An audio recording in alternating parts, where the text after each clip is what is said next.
Vous êtes sur Radio Comics, bienvenue pour le deuxième numéro de Good Comics, l'émission qui vous présente que des bons comics.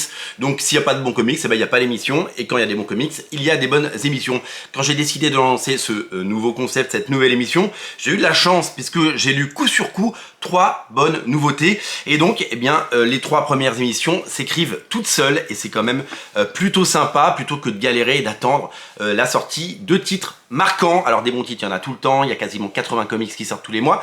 Ces émissions sont là évidemment pour vous guider vers des lectures excellentes. Il se trouve que les 3 premiers ne sont pas des comics mainstream, ce ne sont pas des comics issus de la grosse écurie Marvel et DC Comics, pas de super-héros. Nous allons partir sur des choses beaucoup plus indé, dans le sens où c'est des bouquins qui sont sortis chez des éditeurs indépendants aux États-Unis et qui sortent chez différents éditeurs en France. Nous allons aujourd'hui parler d'une série qui s'appelle Une soif légitime de vengeance. Je dois vous avouer que je suis passé complètement à côté de ce titre qui est sorti la semaine dernière et que j'avais complètement zappé le fait qu'il sortait. Je l'ai découvert à sa sortie, je l'ai pris en main et je me suis dit mais ça a l'air super cool. D'abord ça me plaît, pourquoi? Parce que c'est, vous le savez, cette collection Urban. On n'est pas chez Urban Comics, on est chez Urban. Urban Comics a lancé il y a maintenant un an la collection Urban qui réédite ou édite, parce qu'il y a soit des rééditions d'intégrales, soit des nouveautés, des comics qui méritent d'être lus par plus de personnes que le lectorat de base, on va dire, même s'il n'y a rien de péjoratif dans ce que je dis, des comics. Les comics, c'est un tout petit marché en France. On est une poignée de gens, quelques milliers à lire des comics de façon régulière, surtout des comics de super-héros. Et si on sort un comics au format comics, vous savez, ce format classique, il va être rangé au rayon comics, et donc il a peu de chances d'être vu par des gens qui aiment la BD franco-belge et qui font de certaines bandes dessinées des succès d'édition. Et donc du coup, dans cette collection Urban, sont ressortis les titres de Jonathan Hickman comme East of West, comme Decorum qui était une nouveauté qui n'était jamais sortie par ailleurs. Il y a Descender de Jeff Lemire qui est sorti et que j'ai pu découvrir ou redécouvrir moi dans cette collection, le tome 2 arrive. Il y a eu Layla Starr dont on a parlé. Il y a également le titre Day Tripper que j'ai là sous la main qui est sorti dans cette collection. J'ai une vraie affection pour cette collection, d'abord parce que ça permet de ressortir des bouquins que j'ai pas forcément lus, je pense notamment à Descender. Il y a aussi Paper Girl qui est sorti sous le même format, et ça permet aussi de mettre enfin un bel écrin sur des bandes dessinées de qualité. Je trouve que la série Descender, j'étais passé à côté parce que le format me plaisait pas, j'avais pas trop envie d'y aller, et là j'ai eu envie d'y aller, la couverture était belle, c'était un beau livre et les collectionneurs aiment les beaux livres. Pareil pour Paper Girl qui est là, je vais vous le récupérer, hop, Paper Girl que voici, que voilà. Paper Girl, j'avais lu les 2 premiers tomes et maintenant j'ai très envie de tout relire. Il faut juste que je trouve le temps de le faire et je pense qu'un jour Saga aura droit à cette collection Urban. Voilà pour le format. Le bouquin, qu'est-ce que c'est? D'abord, je me suis arrêté devant cette couverture que je trouve assez minimaliste et super cool. Le titre est sympa. Une soif légitime de vengeance, c'est un tome 1, c'est une affaire à suivre, on n'est pas sur des intégrales, et donc vous allez pouvoir découvrir le début de cette histoire. Qu'est-ce qui m'a attiré dans ce comics? Ce qui m'a attiré, c'est le fait qu'il soit écrit par monsieur Rick Remender. Rick Remender fait partie des poids lourds du comics. Depuis le début des années 2010, une nouvelle génération d'auteurs est arrivée et a d'abord travaillé pour les Big Two, d'abord pour Marvel principalement, et puis a pris le chemin de l'indépendance. On pense évidemment à Ed Brubaker, on pense à Matt Fraction, on pense à Jonathan Hickman, on pense à Mark Millar, on pense à tous ces auteurs qui ont d'abord James Tynion Ford qui vient de quitter ses gros titres pour se concentrer à ses propres comics. Ils se font connaître chez les Big Two et puis après ils lancent leur propre série. Dans tous ces auteurs, il y a Jason Aaron, etc. Dans tous ces auteurs, il y en a qui sont plus doués que d'autres. De temps en temps, il y a des auteurs qui émergent. Je pense à Charles Soule, mais il n'explose pas, Charles Soule. Ça reste un bon scénariste, mais il fait pas partie de ces gens qui peuvent avoir que leur propre série et ne faire que ça. Rick Remender, c'est un talent brut, c'est un mec qui sait écrire et c'est un mec qui a apporté l'intégralité de son talent sur des séries particulièrement soignées. Il a fait des choses hallucinantes. Vous avez peut-être lu Uncanny X-Force qui mériterait un bel omnibus. Vous avez certainement lu des choses comme Tokyo Ghost, Tokyo Ghost, qui est une merveille, hein, ça existe en intégrale, c'est dessiné par Sean Murphy. Évidemment, le titre qu'il a fait connaître, qui existe en intégrale, Fear Agent. J'ai pas tout pris parce que c'était un peu lourd, mais il y a Deadly Class qui a fait l'objet d'une série télé qui a été malheureusement annulée trop vite. Deadly Class, Rick Remender a même travaillé dessus, il a fait la musique, il a bossé dessus sur la série. C'est un peu dommage qu'il soit pas allé au bout. Il a fait la série Low, que je prendrai le jour où ça sortira. J'ai lu le premier tome, j'avais adoré, dans la collection Urban. Il a fait, bien entendu, Seven to Eternity. Alors là, Seven to Eternity, c'est la série fabuleuse qu'il a créée avec le non moins fabuleux Jérôme Opena. C'est tout simplement une merveille. En gros, il a un CV de dingue. Il a un CV de dingue et il a une écriture fabuleuse. Au dessin, André Lima Aroro. Alors, si je me suis trompé sur la prononciation, ne m'en voulez pas. Je ne sais pas comment ça se prononce. Un dessinateur que je connaissais pas trop, mais je me souviens de son nom parce qu'il a fait une série que j'adorais, une série super fraîche qui s'appelait Spidey. C'est très drôle puisque Spidey en France, c'est un magazine dans les années 80 qui rééditait des comics comme Strange ou Titan. Et aux États-Unis, il y a une petite dizaine d'années, ils ont lancé vous savez, des séries Spider-Man, ils en font tout le temps. Il y a Spider-Man, Amazing Spider-Man, Ultimate Spider-Man, des séries Spider-Man, il y en a tout le temps. Et ils ont lancé une série Spidey. Et je trouvais ça cool parce que on avait, alors c'était pas le même logo que l'époque, mais on avait un comic qui s'appelait Spidey. Et c'était un comics qui était une sorte de Ultimate Spider-Man.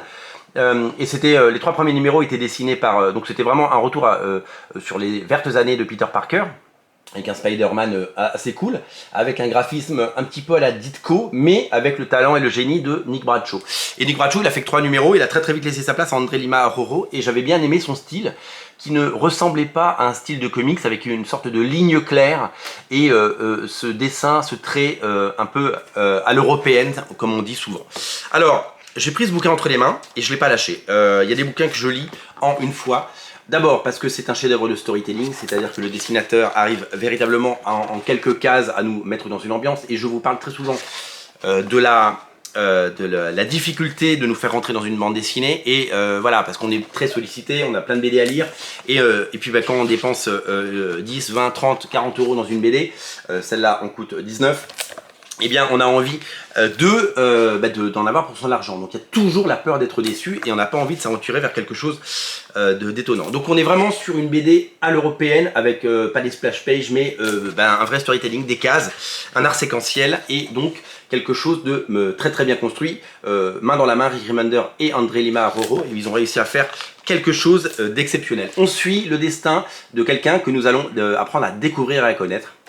Sorte de tueur à gages qui est en mission, une personne qui va sur le dark web pour trouver des missions et puis pardon,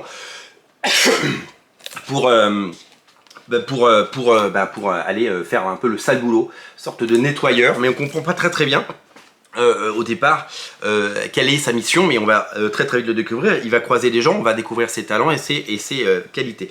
On va aussi voir que derrière ce regard un peu froid et derrière cette attitude nonchalante, il a un cœur, et lors d'une mission il va prendre une décision, il va décider de ne pas aller au bout de sa mission et de partir, de sauver la personne qu'il est censé éliminer. Il est en concurrence avec d'autres tueurs, avec d'autres hommes de main dans ses missions, et il va mettre le doigt dans un engrenage où il va trahir son boss, et donc il va devenir une cible, et donc il va devenir la personne à abattre. Ça va à 100 à l'heure, c'est génialissime, c'est brillantissime, c'est incroyable, c'est une claque absolue en termes de lecture. C'est vraiment quelque chose que j'ai adoré. Vous allez avoir le souffle coupé. Il y a tous les codes du cinéma qu'on aime. Il y a tous les codes c'est une histoire géniale que je vous invite vraiment à découvrir. Et vous allez être vraiment haleté par le climax et par l'ambiance et par la façon dont cette histoire est racontée. On n'a qu'une envie quand on ferme ce bouquin, c'est de lire le tome 2. Voilà, c'est une véritable découverte. C'est une véritable surprise. C'est un bouquin absolument incontournable. C'est tout simplement quelque chose que je vous recommande en plus haut lieu, et c'est un bouquin absolument exceptionnel. Le dessin de André Lima Aroro, il est tout simplement...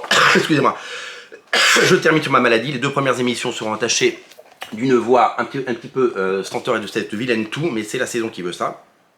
Je trouve qu'il y a une véritable c'est un tour de force. Autant donc dans les super-héros, il avait prouvé qu'il était capable de faire des choses hyper intéressantes, mais là, il nous prouve l'étendue de son talent, et je pense que ce dessinateur, ça y est, on se souviendra de lui grâce à cette bande dessinée.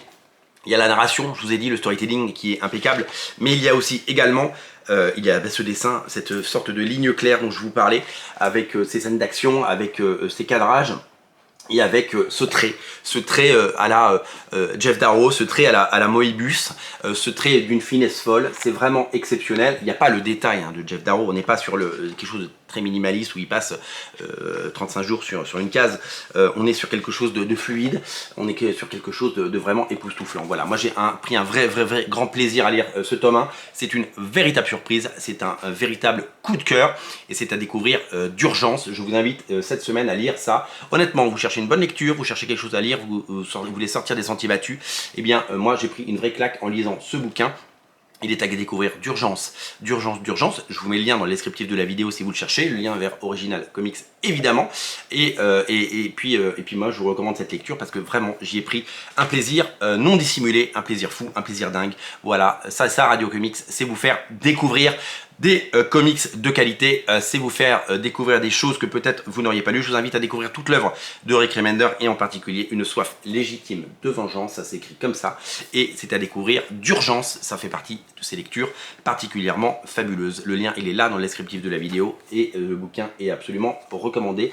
C'est tout simplement le bouquin parfait pour débuter cette série d'émissions et pour se faire plaisir. Voilà, rendez-vous très vite pour une autre chronique sur Radio Comics et dans le cadre de ces émissions Good Comics. Merci de me regarder, vous étiez plus de 1000 hier à regarder la première émission sur Locust et j'espère que vous serez encore plus, voilà, parce que cette émission est là pour durer et nous sommes là pour évidemment nous inscrire dans le temps, nous sommes là pour prendre le temps pour parler des bouquins qu'on a aimés. S'il n'y a pas de bouquins intéressants, il n'y aura pas d'émission, on ne parle que des bouquins qu'on a aimés. Il y a 80 bouquins par mois, il n'y aura pas 80 émissions, il y aura simplement 80. Il y aura simplement, s'il n'y a que 20 émissions par mois parce qu'il n'y a que 20 bouquins ou qu'il n'y en a que 10, il n'y en aura que 10 parce qu'on ne parlera que des choses qui nous intéressent, pour leur valeur historique, pour leur qualité graphique, scénaristique, et parce qu'on a pris du plaisir, parce que tout ça, ce n'est que du plaisir. Rendez-vous très vite sur Radio Comics, pensez à vous abonner si ce n'est pas déjà fait, le lien est dans le descriptif de la vidéo si vous cherchez le bouquin, et en tout cas, je vous invite à lire ce bouquin qui est absolument exceptionnel. Salut.